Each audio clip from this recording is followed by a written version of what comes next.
once a year, twice a year, there's that like traveling Mother Mary statue. Oh, yep. That just appears. That the legend or like, the tale they say is that like the more you pray, the more the colors change. I always was wondering if it was like the paint or something that they put on it. The thought of you is based on how much the color changes in this Mother Mary. You don't even know the trauma she's. I'm unfolding a lot.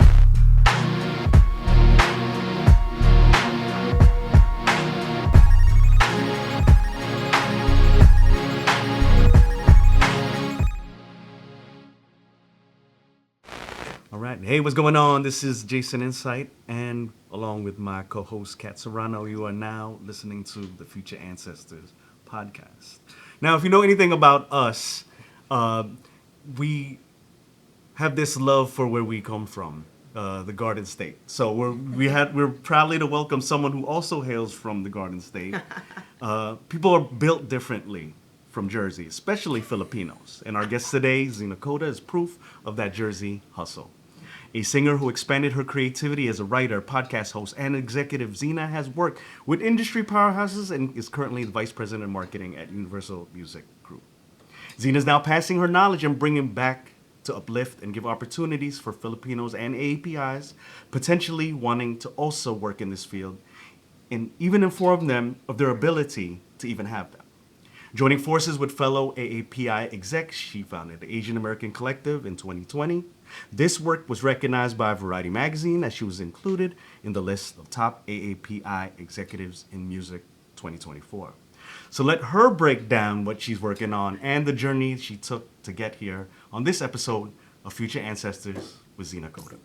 Welcome. Wow, what an intro. I think the most prolific piece of that is that I'm a Jersey girl at heart. Yeah. Hell yeah. I got New Jersey tattooed on me, baby. Really? Yeah, Oh, I'm Jersey through and through, yeah. So a lot of us work in the city and hustle in the city, going back and forth. Do you think that being born and raised in Jersey kept you grounded? So interestingly enough, I was born in Westchester in White Plains, which anybody who lives on the East Coast knows, it's like the other Jersey, right? Like that or Long Island, right? It's the suburbs. Yeah. And then moved to Jersey when I was 10.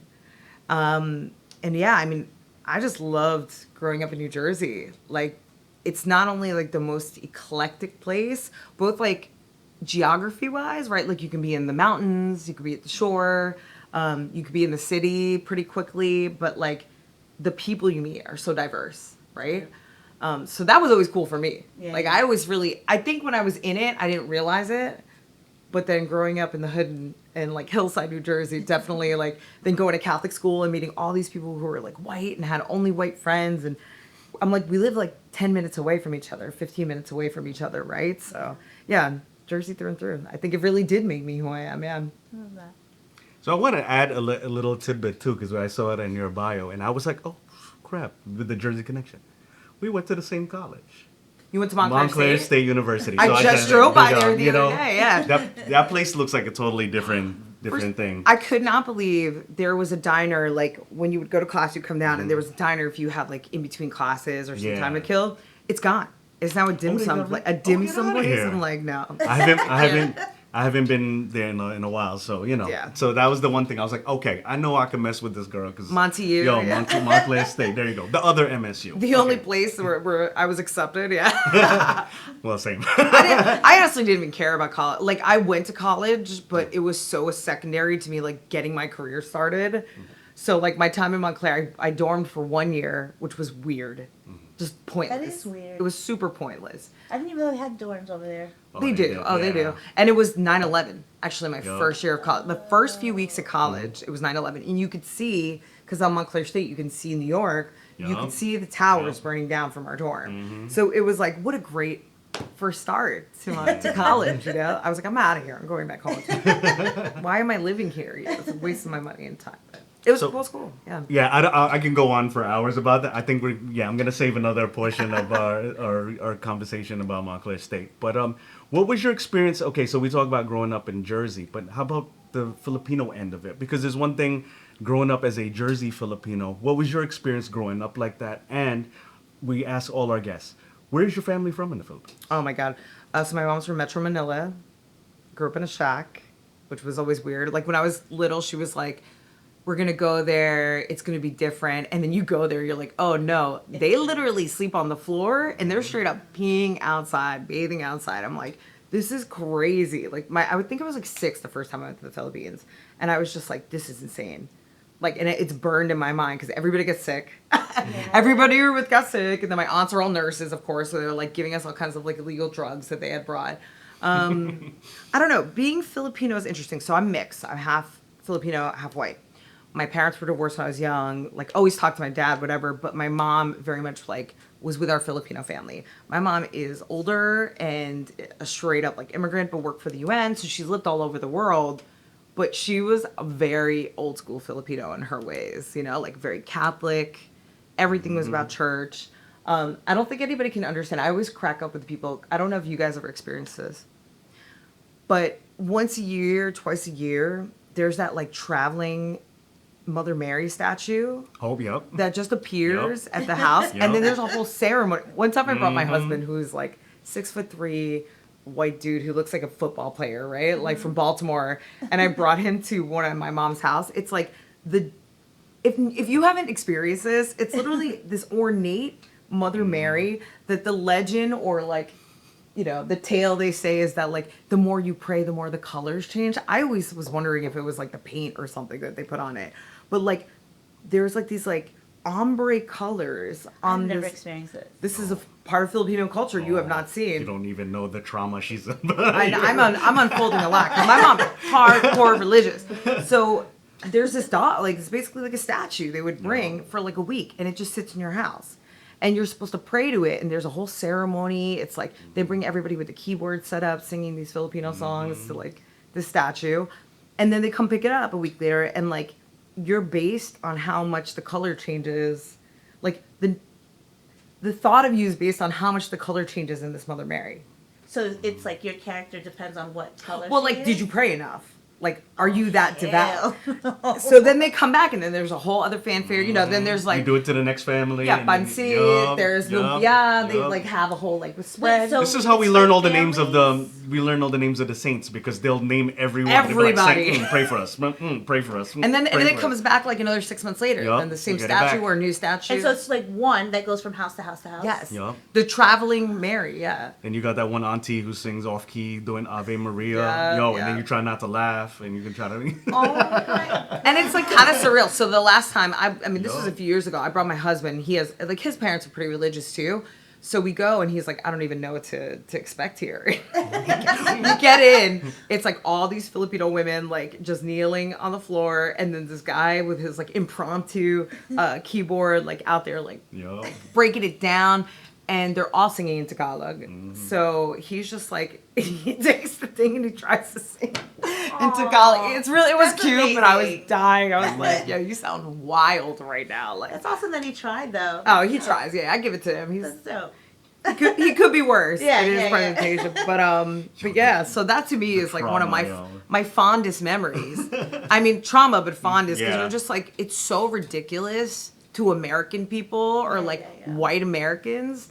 It's wild. It's so Filipino. So yeah, my mom would spend all the time with our Filipino relatives in Jersey, and we moved to Hillside, New Jersey, because my mom's cousins had lived there.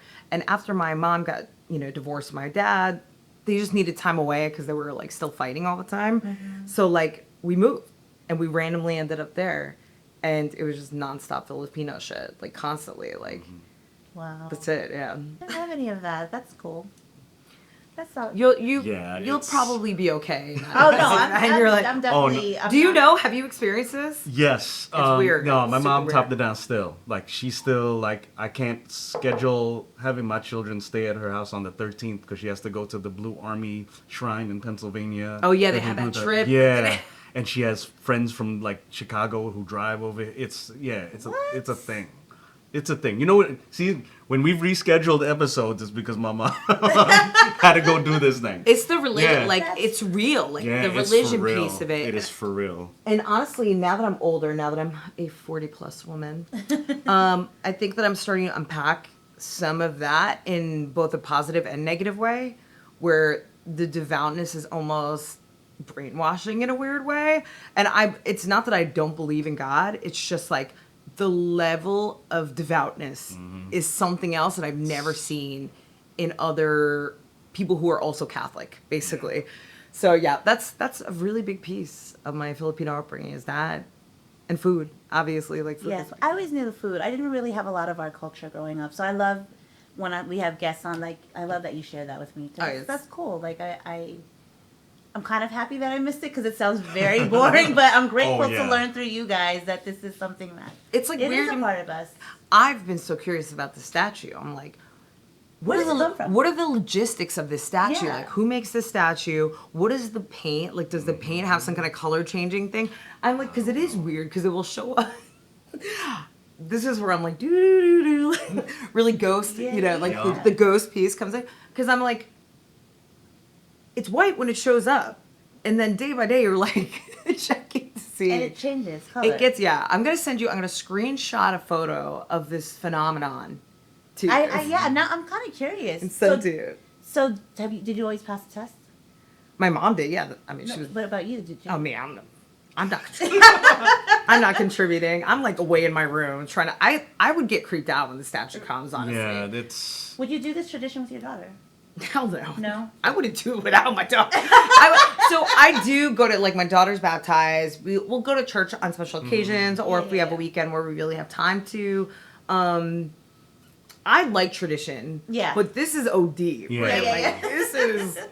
She's like me. We're like ceremonial Catholics. Yeah. You know what I'm saying? Totally. There's like fundamental things you might not agree with, but at the end of the day, when your children grow up, they pick what they want to do, and at least they have something to agree or disagree with. Yeah. And I've done a lot of like research on like what spirituality at a young age actually does for children, and it does give a ruse of morality. So I'm interested in developing my child under that ruse. Yeah. And whether she follows it or not, That's whatever. something, It gives you some yeah. kind of parameters and guidelines. It's Yeah. cute. It's like, before we eat, I make dinner every night. I make it a point. Well, Yeah. not every night, but we get Majority. there. We Yeah. get there. She's fed, yeah.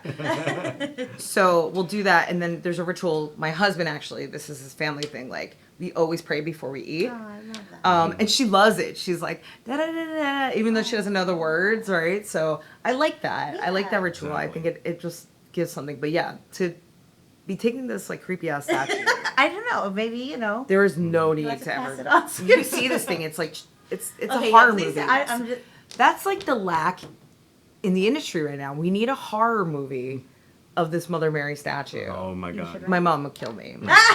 My mom would be so.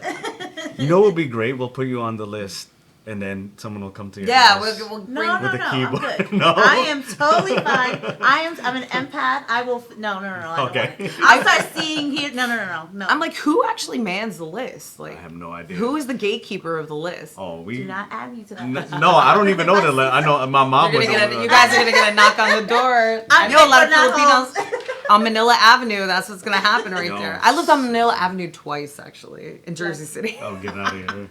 I drove by today. It was like, oh my god, I love it. There used to be a parade down there actually. Yeah, it's not there. No, they still have it, Do they? but It's not I what it haven't used been to to be. it. No, it used to be like a big parade. But everyone used to live down there. Now everybody moved out because Gotta go to people that were getting hill. paid. Yeah. I think Manila Avenue you get like a 1.5 now, which is crazy. Beyond, yeah. Crazy. So So next question. I mean, as a woman, obviously we have our roadblocks, but as an API woman, what were some roadblocks that you encountered try to get like your voice heard and be like being a decision maker? Oh wow. I mean, that's Because you're very vocal, which I love. sure. It's a it's a really complex problem, and I've actually, people have asked me this question before. So I actually will acknowledge a bit of my white passing privilege, right? Because I'm not I feel like nobody looks at me as like you're white, but because I'm half, I do feel like the environment I grew up in, some people couldn't tell what I was, right? And that in itself is an interesting place to be in. Now, as I got older, like, first of all, I'm at the beach, any opportunity, anytime I can get tan, like, I'm extremely white right now for myself. But, like, I really embrace being dark. Like, my mom is darker. Like, I want to look Filipino, right? And your mom was okay with you like being at the beach all the time? She didn't have an umbrella over your head, making sure that. Oh no, she had it over her head, but she's like, "Go ahead, fry." Like, Okay. she's all good. I'm also from New Jersey, so Yeah, like, yeah. it's part of our culture. Yeah, you got to be Yeah, down yeah, for sure. Come yeah. on, if we're gonna talk about being Jersey, Yeah, yeah, if yeah. you're not tan, what are you doing? Like That's GTL, I'm down with it, Yeah. for sure. Yeah, I don't know. Like, so I respect that and I understand. And like, I've always prioritized intellectual curiosity. You know, when I was younger, I had a lot of aggression actually.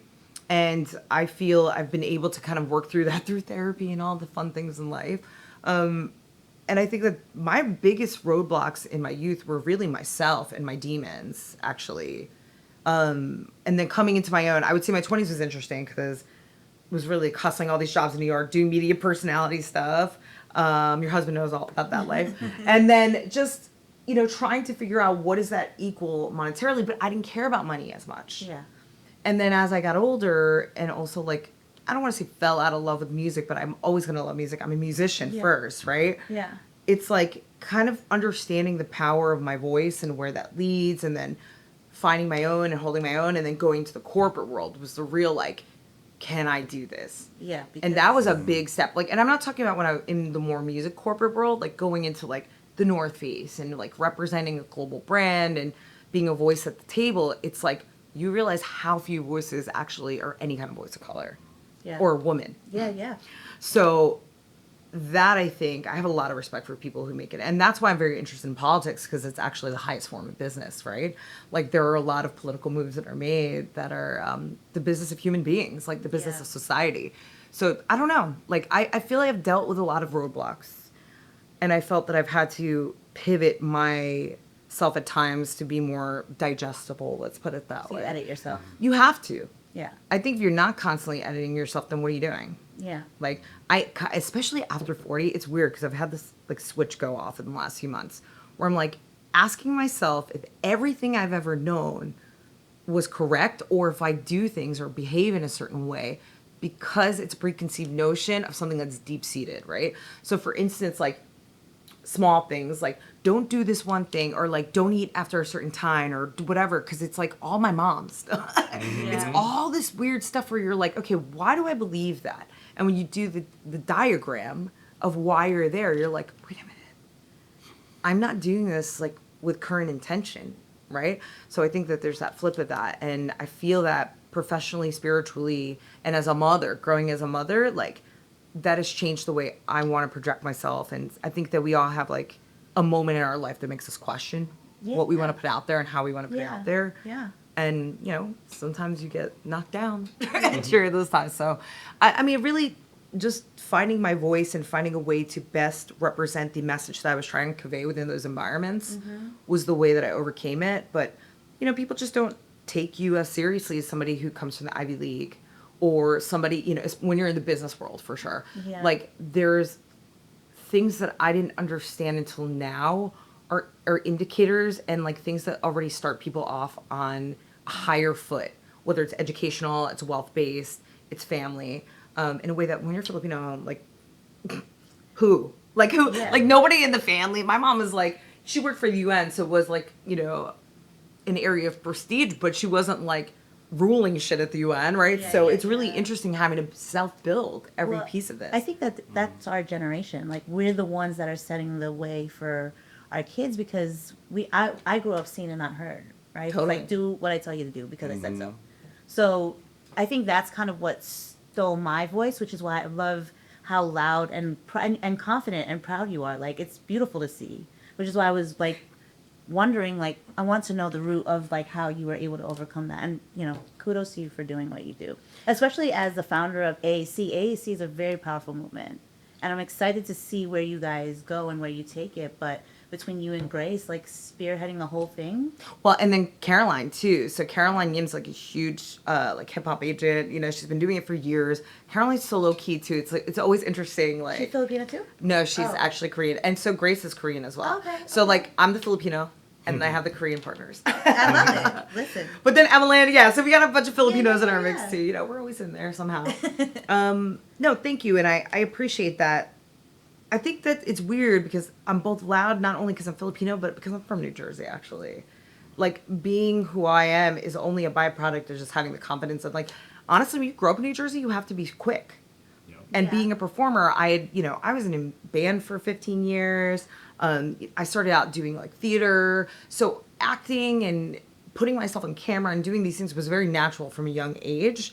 But even then, like now that I look back, I'm like, it takes a long time to get confident with understanding your brand on camera and how you come off to people. I mean, kids today, they do it, like you were saying, your 4-year-old, right? Yeah. Like, they do it immediately in a way that was actually a skill-based thing when I was younger and trying to do this Yeah, work. yeah. And there was gatekeeping because you had to be good. Yeah.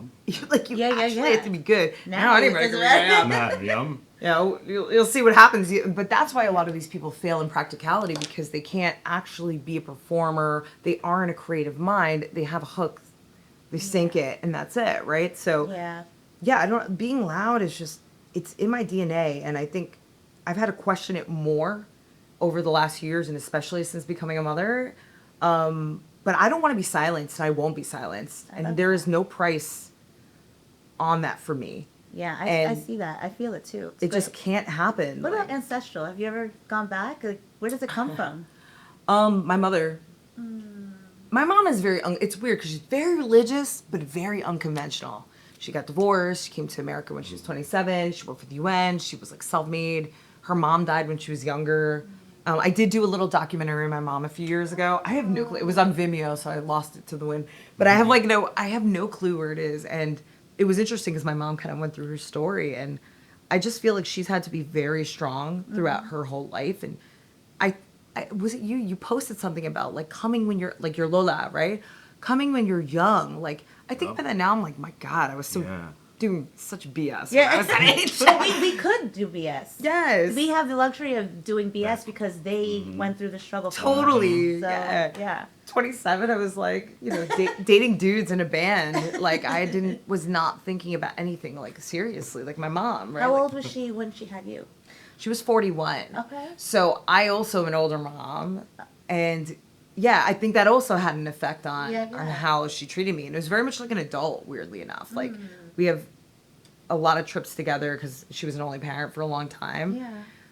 And I just think my mom's been my inspiration in how I just kind of freely speak. Now, again, after therapy and years of kind of exploring that a bit more, I don't necessarily love all the things my mom does. And I don't try to impart those things on my kids. Yeah, yeah. Because I realize now that that's like actually a cultural collective trauma. So whenever I see like these posts from these Filipino accounts and they're like, here are some toxic traits in Filipinos that we shouldn't carry on. And I read through them, I'm like, oh my God, I'm so triggered right now. Yeah, it's like I had that. Yep, that too. And my that. mom, and my mom, and my mom, and all these Yeah. things like corporal punishment and all these things that I'm like, yeah, I'm a gentle parent because why would I hit my kid like that? Like it's crazy to think of those things. And I think if you're not thinking of those things, that it's sad, right? Because they're amazing things that they're traits that both help these people be vocal and help my mom be like get through a lot of things, but also like bad traits too that I'm like, nah. Yeah, I think it just came out of survival though. There's certain things that they,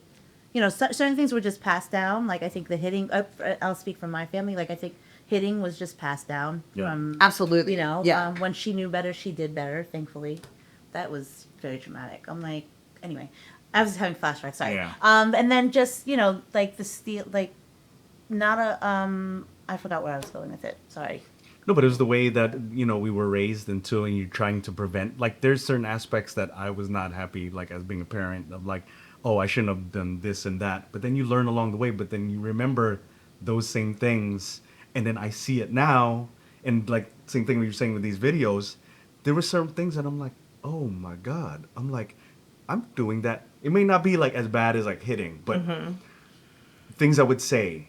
I have a teenager, so it's like, yeah, and I'm like, oh my God, I'm doing the same thing my parents did to me. So then I have to like bring back. Then I'm like looking in the mirror, and I'm like, oh my God, I'm repeating the same. Oh thing. yeah, that's funny. Because That's a everyone's funny saying moment. the You're like, generational trauma thing, but people forget that like you end up getting caught up in and then doing it. Yeah. I think everyone thinks that our generation is like, oh yeah, we learned from our parents. I'm like, oh no, I'm saying some of those mistakes too. So I'm like, Yeah. but at least now you have a mirror to be like, okay, let me pull back, and then now I can learn from it instead of just doing it blindly. You know what I'm saying? So What I do feel really inspired by is the fact that there's a conversation in general happening Yes. around those traumatic traits, those traumatic instances where it's not judgmental because you're not getting it from an older generation, right? You're getting it from your peers where you're like, oh shit, we all went through this together. We didn't even realize it, right? Yeah. It's like a silent disease, right? Like, so, yeah, I mean, it was just what they knew. And same thing, my mom, you know, she did better. I still think it's a hard conversation to have with her. I think back to it and almost want to erase it from my memory sometimes. But I think that it created a lot of problems for me early on. Yeah. And again, it was what she knew how to do, and she was going through her own frustrations. But I acknowledge how bad that is. And I think that's all you can do, right? Like, you talk about like those ancestral ties, right? Like, we just want to take, you know, the intent of what they wanted for themselves, for us, and then just continue to make it better, like, along the way. Oh, I remember what I was gonna say. So, and all to that point, like I feel like they really did the best that they could with what they had. My mom got here when she was 18. She was very Filipino, right? So she comes here, and then I come out, and I'm similar to you, where I'm like, no, like questioning everything. Why are we Catholic? Why is, like, you came to America for a better life, but you're just going with status quo? Like, there's so many other options. Like, just questioning everything, and she's looking at me like, child, leave me alone. Do what you're told. Shut up, you know? And it's because, but I also realized that she also lost her partner when she was 33. Yeah. Right? So losing your partner, trying to assimilate to this, it's like, it was just so much. So I was able to forgive her by that, just knowing that, like, she tried her best, and that was enough. And that's like such an American thing to do, right? To be like, I'm going to question it. And like, that's still mind blowing for them, right? Exactly. Because that's not their They didn't culture. do it. Yeah. They weren't allowed to. Totally. Yeah. And So here we are with our privilege, because it is Yeah. a privilege to do that. And, you know, doing, and I feel bad for my mom sometimes. I'm like, so sorry. But it helped her too. Like, I read this quote that's like, you know, when we heal ourselves, especially as women, like, when we heal ourselves, we heal the women before us and after us. yeah, So that's what you're doing. total trying. You're doing. Doing and trying at times. I'm like, So I want to take the conversation through your work, but Yeah. kind of related to what we're talking about, because one thing that I think we see now, in especially like the entertainment business, is this welcoming of like Filipino American entertainers, artists. And I wanted to get your perspective of it, because we could see it as like fans, as people appreciating it. But were there certain maybe like demarcation points where you would say, wow, Filipinos are really like doing things now that we would never think that would be actually possible? Because in other maybe different ethnic groups, you don't see that like amount of like, oh, this producer is Filipino, this artist is Filipino, this musician, the singer is Filipino. So I want to get your perspective on the whole thing, because on the executive aspect, it must be mind-blowing. And I don't know what you're in these conversations and rooms you're having with other people. What are your thoughts about that? that's an interesting question. I have a more overall thought about it. I think in general, because we have these flattened planes of communication through short form content, through micro communities that have come together, through YouTube, right? YouTube is a huge catalyst for a lot of that global consumption. I think that, you know, it's not just the Filipinos that are getting more shine. Everybody is having access to more global, just more global music in general, and more global content, right? Creators, you have different movies. Like Netflix has 1 billion movies that aren't in English, but people who are watching them who are not necessarily from that background. So I think in general, there's been this real globalization of entertainment that has allowed different faces to stand out more and to get kind of a chance, right? And the other piece of that too is also the shifting like ability to like look at beauty differently. And I think that piece of it, coupled with the ability to just see different types of people, has allowed entertainment to embrace more Filipinos, right? Because we're everywhere anyway. Somebody's like, oh, I know this Filipino, and da da da. Like anytime you go meet somebody, like I have a Filipino friend. My husband's aunt's wife is da da da da. Like always some like random connection to Filipinos, and you know we're by nature entertainers. So like dancing, music have been like embedded in our culture for entertainment amongst each other, right? So we're kind of primed for it. Like the karaoke thing is no joke, as you all know, but it's crazy to explain it to outside people. And like you're not gonna go in with D game. This is not for fun. When you go to sing karaoke It's- with Filipinos, by the way, I've been singing for a very long time. It frightens me to get up next to other Filipinos and actually sing. 'Cause Like you we did an already know. event with AAC. We did an event not too long ago. We did it with Live Nation, and we did live karaoke, which is amazing. And we handpicked a few people we knew could sing. I have this friend Pauline. She's so unsuspecting, you wouldn't even know it. She gets up there, rips Alicia Keys, like brings everybody. Like there was artists and all these other people, brings in a shame. Just a normal girl who has a good voice, but she's Filipino, right? Yeah. So like I think of her, I'm like, she's the standard to me. I'm like every time you go to a room, it's like Pauline level up, right? And like because of that, right, we're just primed for it. We're primed to be entertainers. So there was never like a moment where it turned over, because to me, my entire life, there's always been some Filipinos and like Lea Salonga, right? Like all these people who had some kind of visibility. But I think recently a moment that I'm like, wow, we're like infiltrating is probably with Olivia Rodrigo, right? Because when I think about what the next generation looks like, it's very multicultural. I mean, we've all seen the stats about like white not being the dominant race within America. And I think I can't remember what year, but it's coming, right? Like it's in our lifetime for sure. And that's because there's so much mixing of cultures, right? So seeing Olivia Rodrigo kind of get to this place as somebody who's of mixed descent, but also like very representative of Filipinos, Sure. dark hair, dark eyes. To me, that was a moment where I'm like, okay, I see this not only like, oh, Filipinos are out here, but like it is now okay for the next generation, which I think is really interesting. That's what I like. Yeah. Yeah, there's I love something that. about that I was like, okay, this is a moment where like not only could my kid also do this, but my kids' kids would definitely do it. And that's where I'm inspired, right? To see those kind of like people actually come through. Yeah, that's what we want. We want to normalize us being there, not like, oh, like we want it to be normal. Like when we were talking to Eugene, and he was telling us one of many, Yeah. not like the one. Yes. That's there, just one of many, and that's why we're here. So one caveat to that is I think the Filipinos have always kind of been there, though. Here's a way that I feel like we don't always get the same bias. Filipinos always mix in with other cultures very easily. Out of all of the Asians, like, and I always joke with like my friends who are all like the jungle Asian, that faction. Like we very much are like in many different environments inherently. So like there's a lot of kids that are mixed. We're in Black culture, we're in Latin culture.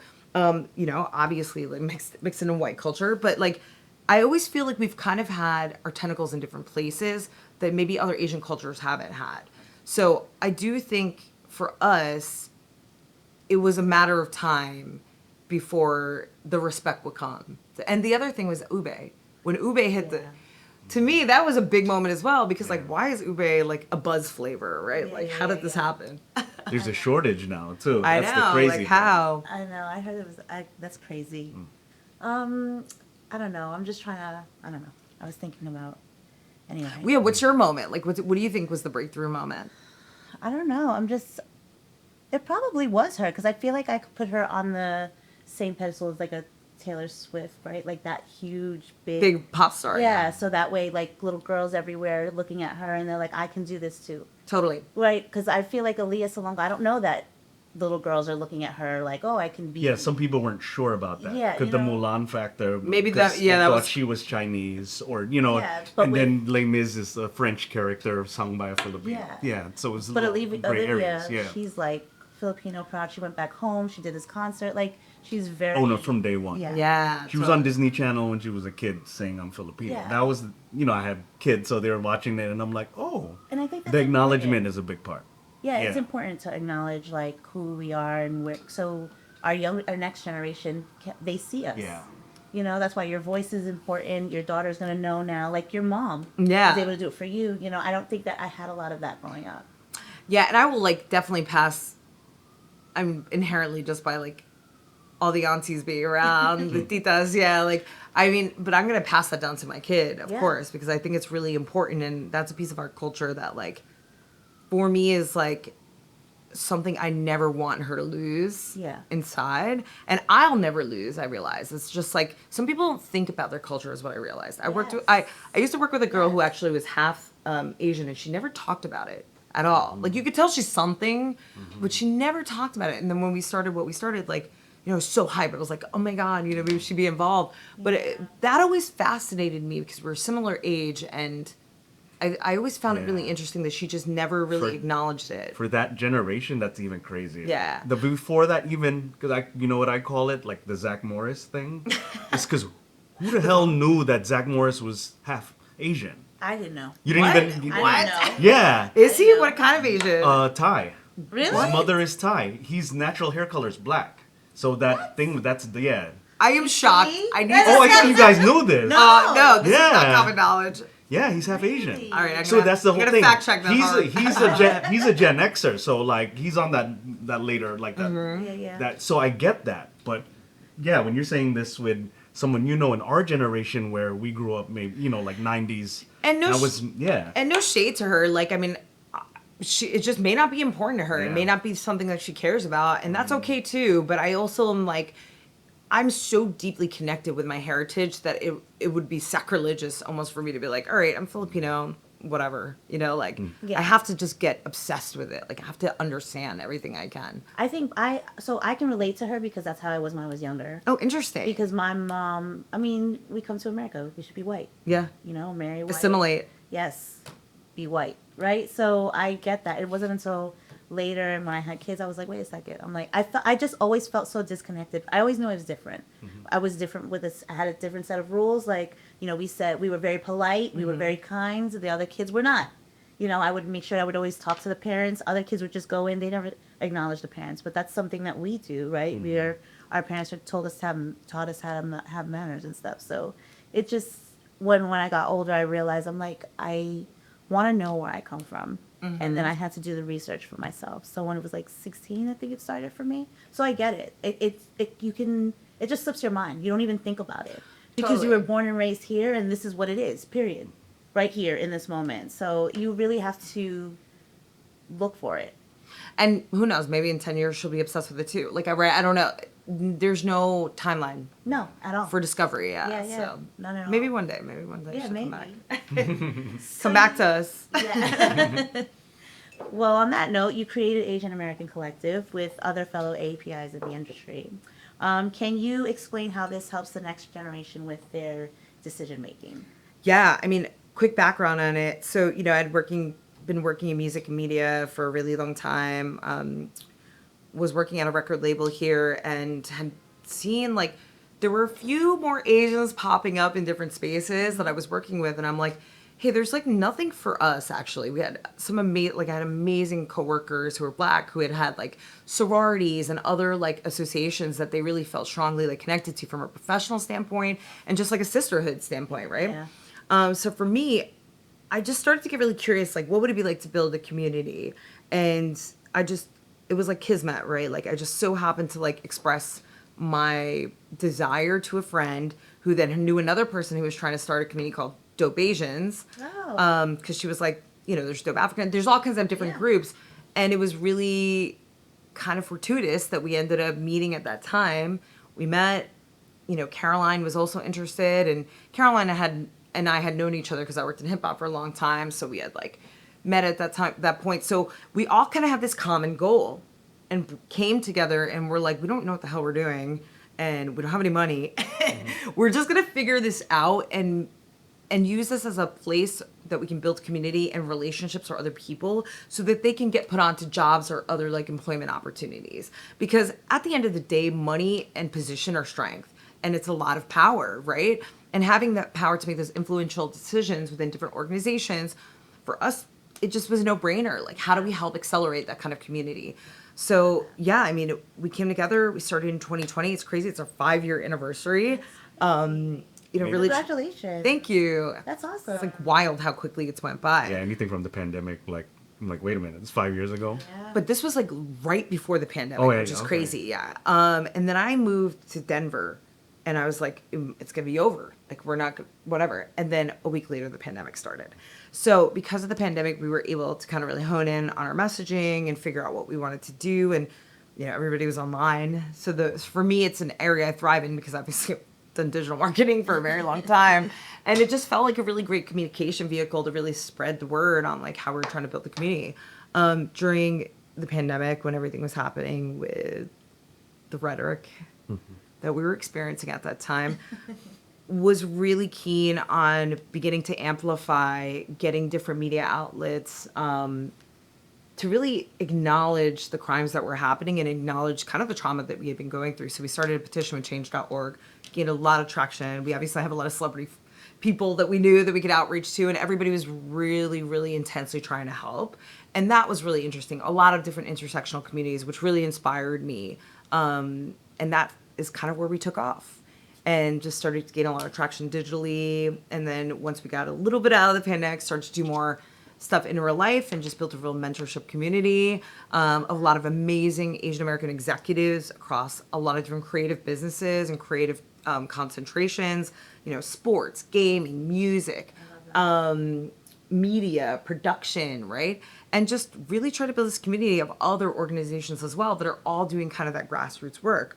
And then I dip my toe into different Filipino communities and have a bunch of friends, in other Filipino nonprofit communities that we also help to kind of partner with and accelerate. So, basically what Asian American Collective has become nationally is a different resource in LA and New York primarily for people to meet each other, put each other onto, needs that they may have from a career standpoint, find mentorship that's short and meaningful, but also like long-lasting relationships, depending on how you take it.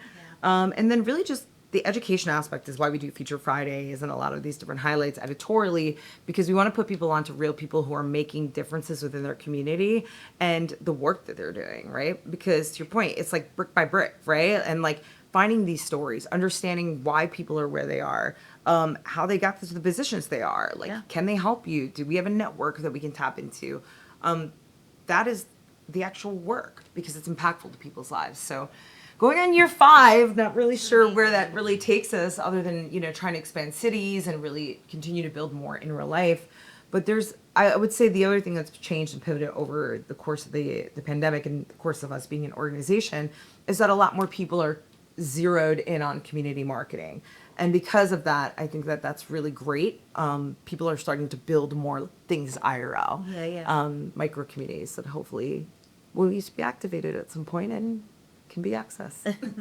I love AAC because you are inclusive of the whole Asian community. Yes. Where a lot of them, including ours with future ancestors, where our focus right now in this moment is Filipinos, because we want our stories to be told. We don't have a platform for that, in my opinion. Like for And that's to get to know needed you. too, by the way. That's what I'm saying. Like Very needed. So I love that you're on here. Hopefully we could. We actually do have an event coming up on Friday. Yes, we're Mahjong partnering. night. Yeah. Yes. Yeah, and first of all, let's talk about mahjong. Yes. Other Asians don't play mahjong the same way. Because there was an event a few months ago, and it was like basically the Chinese way of playing, so different than Filipino way of playing mahjong. I was like, damn. I am like you thought you throwing were in these it. flowers out. I was like, these flowers are to the side. They're like, oh no, we play those. I'm like, I don't even know it. The flowers is like, ooh. Somebody's gonna have to come assist me right now. But Now, I also heard that like a lot of Australian like white women love mahjong too. yes, well, it's a retirement community. Yeah. It's like shuffleboard. Kind of, yeah. Yeah, like for them. They play. I'm like, get out of here. And it's from Bluey, too. I don't know, for the kids. That's watching For Bluey. Bluey? Yeah. Oh my god. They play I mahjong. love Bluey, Yeah. by the way. Oh, yeah. I don't know if I'd be alive without Bluey. Oh. No, it's good for adults, too. Sing the Yeah. praises of Bluey all day long. Yes. Yeah. Yes. But mahjong started with a Jewish community in I know. the Philippines. Isn't that crazy? I know it is nuts, but I'm just like, my uncle told me that. I was like, wait, what? He was like, yeah, it started with a Jewish. it's a great way to play and talk shit, like so. Yeah, which is what I love about Yeah, it. me too, I always yeah. love seeing like my titas at the table. It just I don't know. It looked cool. I guess Titillating I like conversation. Yeah, Yeah. yeah. Because now you're come remembering, the whole President Quezon bringing in the refugees from the Holocaust to the Philippines. Has any relation to that? Okay, I got to look into Yeah. it. That's Interesting. actually why. Yeah. Interesting. Our history lesson I tonight. know. Yes. I appreciate that reminder to chat GPT that cross reference. Versus Zach Morris. but- Yeah, well, That I thought that one I'm everybody knew by honest. now. I'm Yeah. drawn in. Yeah, Yeah. like, I'm drawn into that one. All right, so let me connect now to like the executive portion of it because I think what you guys are doing is amazing, but maybe to people listening out there in maybe the management aspect, Are there still difficulties for like executives of AAPI descent, like having their voices being heard in different tables and rooms today? And maybe what do you think would be the best way to combat that? Be really good. Be about it. Like, you got to be good. Like, I think we're at a really interesting time where anybody can have a voice at the table. You can actually figure it the fuck out and figure out how to get to the table. But there's something about being about it and being about your word that's really important. Like, I've come to a point in my life where I know that anybody who's good at something, it's no coincidence. It is a lot of like maybe innate natural skill, but a lot of hard work and a lot of trial and error. And the confidence to put it out there, sometimes you win, sometimes you lose. And not a lot of people are confident in losing. And it's really pivoting that thought of failure over and over to how do I recalibrate and then utilize that actually as a gem, within my life. Like, it could be something that really pushes you over the edge. I just think you got to be really good at no matter what you do. And you have to really live, breathe it. Like, maybe I'm a super over the top passionate person, but I am extremely interested in anything I'm interested in. Like, I read a lot, research a lot, have a lot of conversations where I don't talk a lot because I really want to know. I want to be the stupidest person in the room in almost every situation I'm in, because to me that's like hot, right? I'm like, let's go. Like, I just have always loved debate. Again, the Jersey comes through. But if your follow through's not there, especially in business, if your follow through's not there and the money isn't there, because I think people like to like, business is a sweeping thing. Everything is commerce driven. I don't like, even if you're doing something creative, it's commerce driven at the end of the day. Yeah. So you have to just be about it, and you really have to go above and beyond. And whatever that means for you could be completely different. But I actually will say business at the echelons is one of the few places where I do see a lot of Asians in the CEO room, like the CEO room, right? The C-suite has a lot of very high-powered Asians. And I let's say Asians. Filipinos, I don't know, not always so much. But in general, so I do see an openness there that I may not see with other racial groups, because I've been in some of these rooms and you're just like, wow, it's interesting to see the composition. So, yeah, I mean, I just think you got to be good. I love that. You got to be good. Like, Yeah. and I do think we have to try a little bit harder, right? Appearance-wise, coming up prepared. But you got to be good, and you have to really dedicate yourself.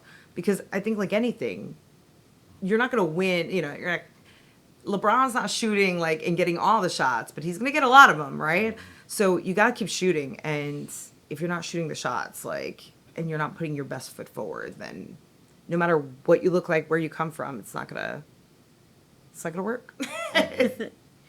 So wait, as a fun fact, I'm just reading this now, Grammy Academy member who helped launch the Gold Alliance to provide more visibility for API artists. What do you think the best way is for them to put themselves out there?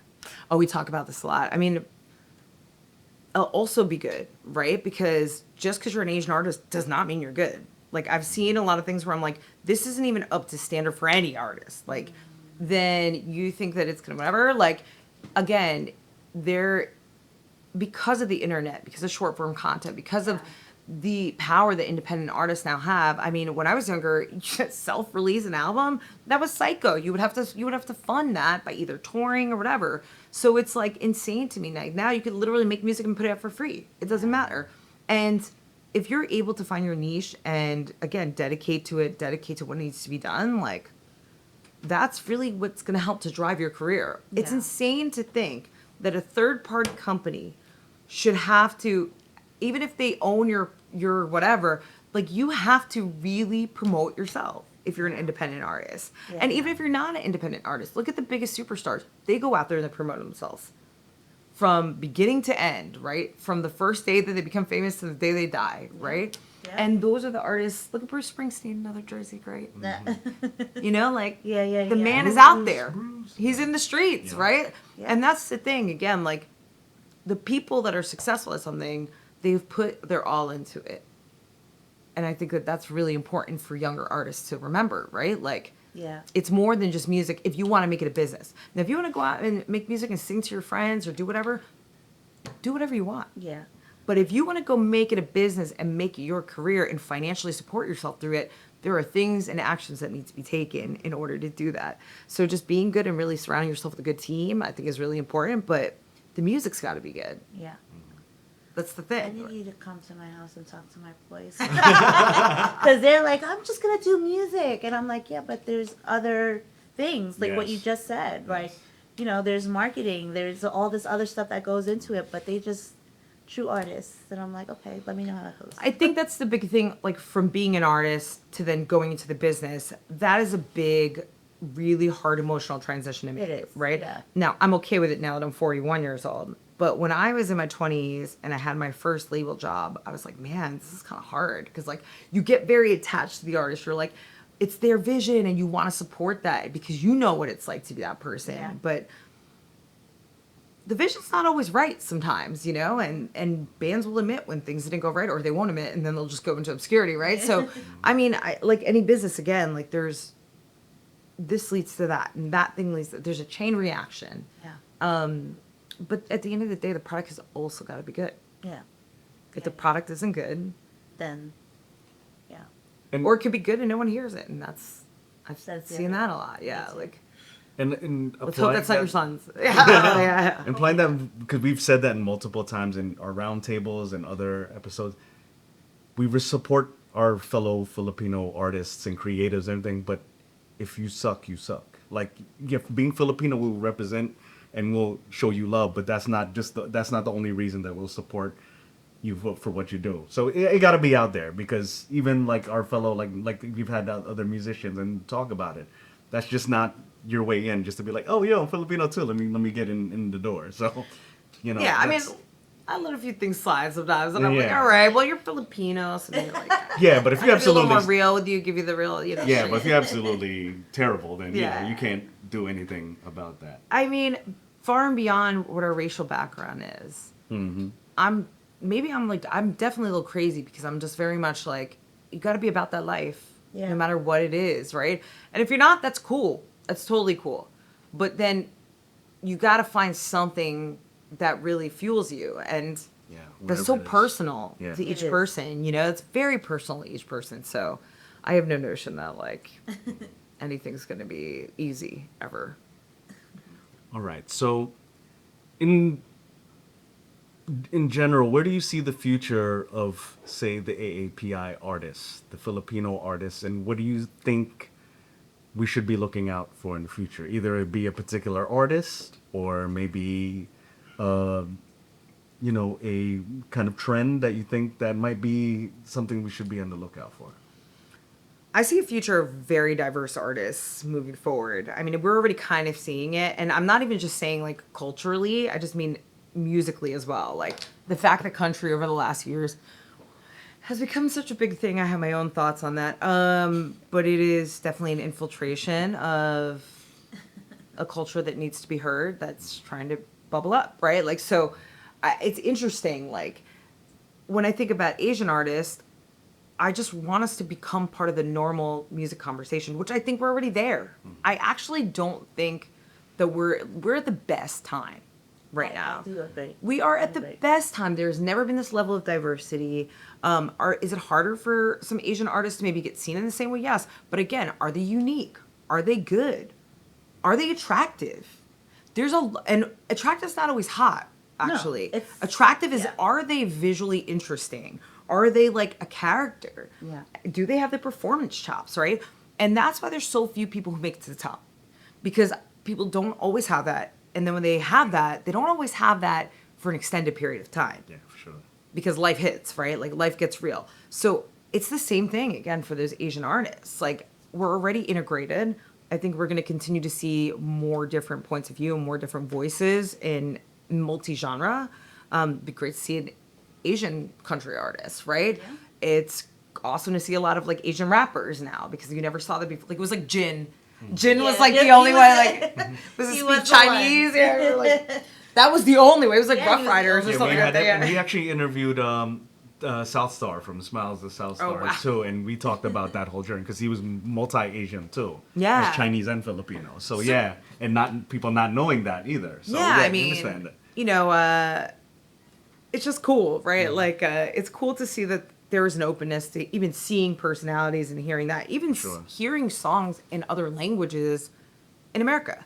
Like, to me, we totally made it when we were like at Bad Bunny status, right? Where it's like, you don't even need to speak, you speak Tagalog. Like, that would be like, oh my God. But that's not going to happen because the language isn't that accessible globally, right? So, Yeah. I mean, I think that we're there, and we're going to continue to see more people who enter mainstream who have a Filipino background, whether it's fully, whether or not they have a portion of Filipino heritage. It's just a natural progression. Yeah, I am really happy where we are right now. Yeah. Like our stories are out there. We're learning more about our history. We are actually we care. How let's just say that That's we the main care. thing. Yeah, Yeah. for sure. We care to know and share and stuff. So, last question. Ooh, yay. As a future ancestor, what is the legacy of Zeena Kota that she'll be leaving behind? My legacy is always having an honest voice and opening a platform for other people to feel like they can be as honest as possible with no judgment. And also just the legacy of helping people and building community and making sure that we're taking care of our own and trying to inspire other people to do the same, because it's each individual person showing up and making a change. That's it. That's all community is. Whenever it sounds so like ethereal and it's like out there in the ether, and it's just like, no, it's not. It's, what do you do every day? Like, it's you being like, come to this podcast. I'm like, yeah, hell yeah, let's talk. Yeah. Right? Because that's what we should be doing for each other. Yeah. No matter where you are, no matter what level you're at, you need to champion and help people get to the next level and help when they need help. So I'm hoping that, I will be remembered as somebody who really cared for the community and stood up and made a change. And that's all I can hope, I love that. ends up on some point in my gravestone. I mean, I see it now. I mean, you're not far It's off. tattooed on that Virgin Mary. Watch the color change. Yeah. All right. All right. Well, thank Okay, you. thank you. So this is the portion of Oh our God, episode. the little quiz. Yeah. I'm bad with multiple choice, guys. No. Okay. No, this is- D, all of the above. Yeah. Okay. All right. So this is our rapid fire portion. We're just gonna ask first thing that comes to mind, Yes. and be really quick. All right. So you want me to start? Okay. All right. I'll start. Okay. Favorite artist you've worked with? Rico Nasty Okay. and Nipsey Hussle. Both, yeah, for sure. I mean, it's hard to. I love Rico to death. She's an incredible human being. But Nipsey was a privilege. Yeah. Awesome. Yeah, it was definitely a privilege. Best piece of advice you've ever received? It's a good one. I've never been asked that question, funny enough. I would say, so I'm always going to give like one and then caveat. You do what you can is like kind of a funny phrase that me and my friends always like, you do what you can. It's whatever, it's what it is, right? But I would say the biggest advice is don't listen to what other people say if you know it's right. I like that. Yeah, it's hard when you're young. That's very useful. Yeah, especially with from my right mother. now. From my mother, funny enough, she's like, don't listen to what other people say. Oh, I love that. She knows. She's like, you got a mission. You got to keep on course. Yeah. That's great advice, Tita. That's awesome. Yeah, Tita's dropping the heat right now. I want to apply that with my daughter too, but I have another conversation about that. So we should have like a whole parental. We need a whole know, we parent. do need a That's why I'm doing 40. Yeah, Yo. 40 and that one surviving. is Yeah, like that's all it is. Yeah. Okay, if you had a chance, last meal, Filipino or otherwise, what would be your last meal? Ooh, tostones, Cuban steak. Really? Yeah, and rice and salad. Yeah, Okay. that would be it. Now, is that a regular go-to? It's like Thing. the one East Coast Spanish like food I'll never find on the West Coast. Like bomb Mexican food, Yeah, like for amazing sure. Mexican food. Like does nothing tops LA Mexican food.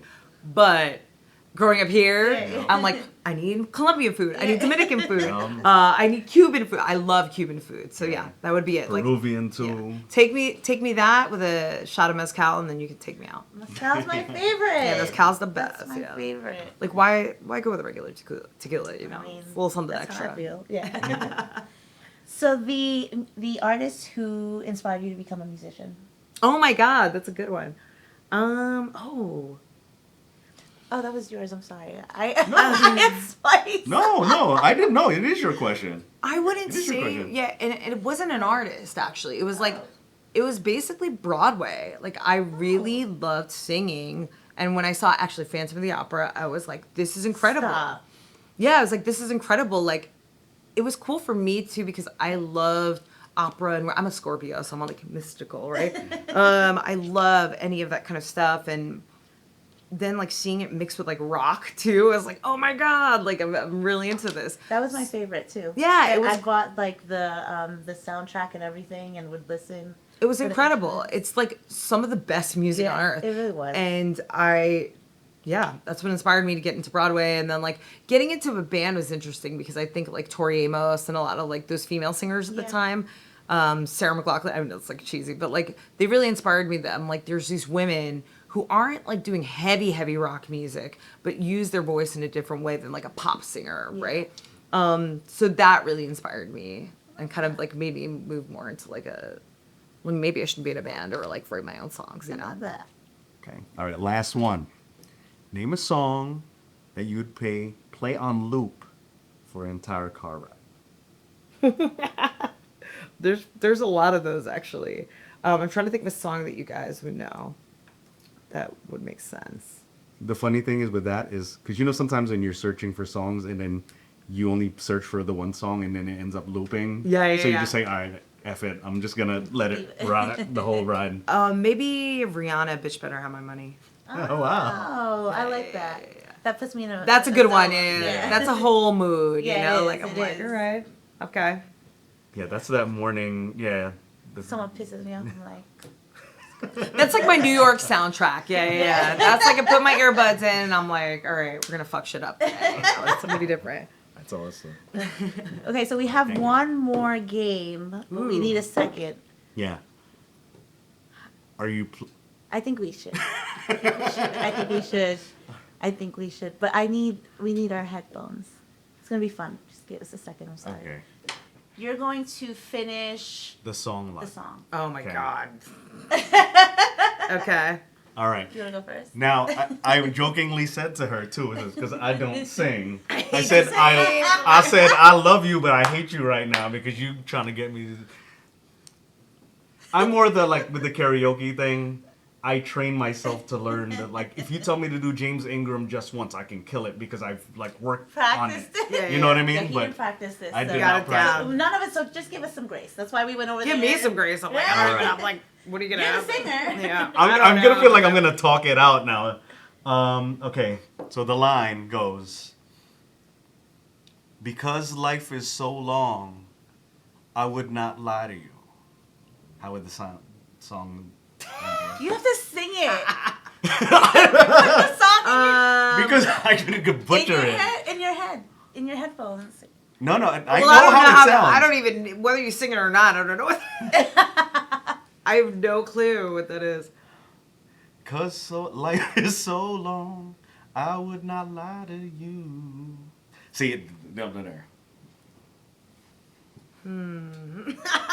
See, I hate you. You didn't sound bad. You didn't sound bad. It wasn't bad, but I'm like, okay, it's getting You're not the closer. singer. She It's said getting it's closer. Getting closer. See if Think you about it. sing I'm envisioning something in my head. I don't know. What is it? I'm beat. It's actually, I'm gonna pull it up. Should I play it Yes. or? Play it.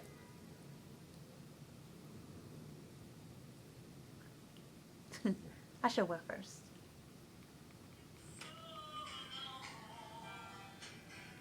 Does this sound familiar? Oh my God. What? I can't believe that. I was like, that sounds familiar. But So what song is that? Gazelle. I can't remember which song. SoundCloud? Is it for SoundCloud? I'm like that. Well, I mean, It's definitely Gazelle. Yes. yes, Gazelle. Yeah, yeah. It was like me and my friend were in this band. Yeah, yeah. Yes, Granddaddy song. Oh my god, I haven't even thought of that song in so many years. That is hilarious. I was like, are they doing like a pop culture? Oh, oh my god, damn. Okay. All right, so Okay, now you know I where we're going now, here. yeah. Oh So my let her god. go. Okay, so. Damn, that song. All right, so I didn't write that song. Oh. That song was. That was weird because I was in a band for a long time, and then my roommate, who I actually saw him the other day, and I love him.